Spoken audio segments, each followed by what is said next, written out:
नमस्कार दोस्तों, हमारी इस वीडियो में आप सभी का स्वागत है। आज हम बात करेंगे नवरात्रि के छठे दिन माँ कात्यायनी की कथा के बारे में। आइए जानते हैं।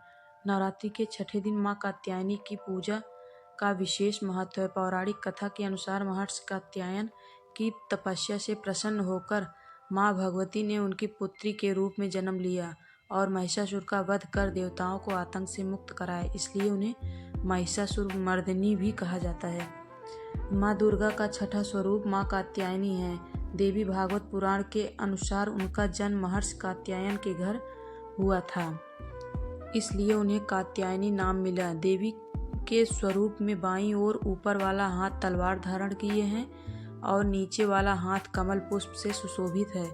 वहीं दाईं ओर का ऊपर वाला हाथ अभय मुद्रा में और नीचे वाला हाथ वर मुद्रा में स्थित है। माँ कात्यायनी की पौराणिक कथा।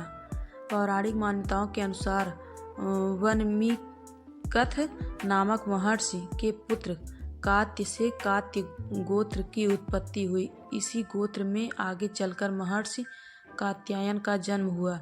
उनकी कोई संतान नहीं थी, इसलिए उन्होंने माँ भगवती को पुत्री के रूप में प्राप्त करने की इच्छा से कठोर तपस्या की। उनकी भक्ति और तपस्या से प्रसन्न होकर माँ भगवती प्रकट हुई और वचन दिया कि वे उनके घर पुत्री के रूप में अवतरित होंगी। इसी बीच तीनों लोकों पर महिषासुर नामक दैत्य का अत्याचार बढ़ा दिए। उसके आतंक से परेशान देवताओं ने ब्रह्मा विष्णु महेश से सहायता मांगी। तब त्रिदेव के तेज से प्रकट होकर माँ ने महर्षि कात्यायन के घर जन्म लिया। पुत्री के रूप में अवतरित होने के कारण वे कात्यायनी नाम से प्रसिद्ध हुई। कहते हैं कि महर्षि कात्यायन ने सबसे पहले 3 दिनों तक उनकी पूजा की। इसके बाद देवी ने संसार को महिषासुर, शुंभ निशुंभ और अन्य राक्षसों के अत्याचारों से मुक्त कराया। इस प्रकार माँ कात्यायनी को महिषासुर मर्दिनी के नाम से भी जाना जाता है। माँ कात्यायनी का महत्व। माँ कात्यायनी को अमोघ फल प्रदान करने वाली देवी माना गया है।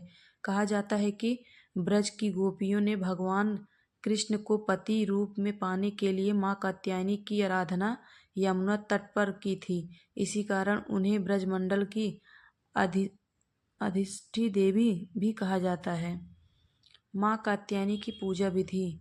माँ कात्यायनी की साधना का समय गोधूल काल है, अतः गोधूल समय धूप दीप गूगल से माँ की पूजा करनी चाहिए।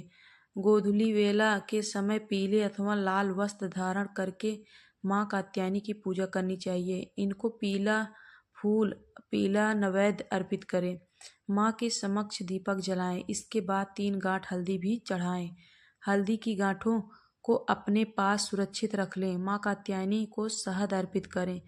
अगर ये शहद चांदी के या मिट्टी के पात्र में अर्पित किया जाए तो ज़्यादा उत्तम होगा। इससे प्रभाव बढ़ेगा तथा आकर्षण क्षमता में वृद्धि होगी। माँ को सुगंधित पुष्प अर्पित करने से शीघ्र विवाह के योग बनेंगे, साथ ही प्रेम संबंधी बाधाएं भी दूर होंगी। इसके बाद माँ के समक्ष उनके मंत्रों का जाप करें। माँ कात्यायनी देवी का प्रसाद भोग कात्यायनी की साधना एवं भक्ति करने वालों को माँ की प्रसन्नता के लिए अमरूद तथा शहद युक्त पान अर्पित करना चाहिए या फिर शहद का भोग लगाएं। माँ कात्यायनी देवी का मंत्र। ओम देवी कात्यायने नमः या देवी सर्वभूतेषु माँ कात्यायनी रूपेण संस्थिता नमस्तस्यै नमस्तस्यै नमस्तस्यै नमो नमः। माँ कात्यायनी की पूजा का लाभ। इनकी उपासना और आराधना से भक्तों को बड़ी आसानी से अर्थ, धर्म, काम और मोक्ष चारों फलों की प्राप्ति होती है। भक्तों के रोग, शोक, संताप और भय नष्ट हो जाते हैं। जन्मों के समस्त पाप भी नष्ट हो जाते हैं। कहा जाता है कि इस देवी की उपासना करने से परम पद की प्राप्ति होती है। माँ कात्यायनी की पूजा से न केवल विवाह के योग बनते बल्कि एक सुखी और सफल वैवाहिक जीवन का आशीर्वाद मिलता है। वीडियो आप लोगों को अच्छी लगी हो तो लाइक शेयर कमेंट ज़रूर करें।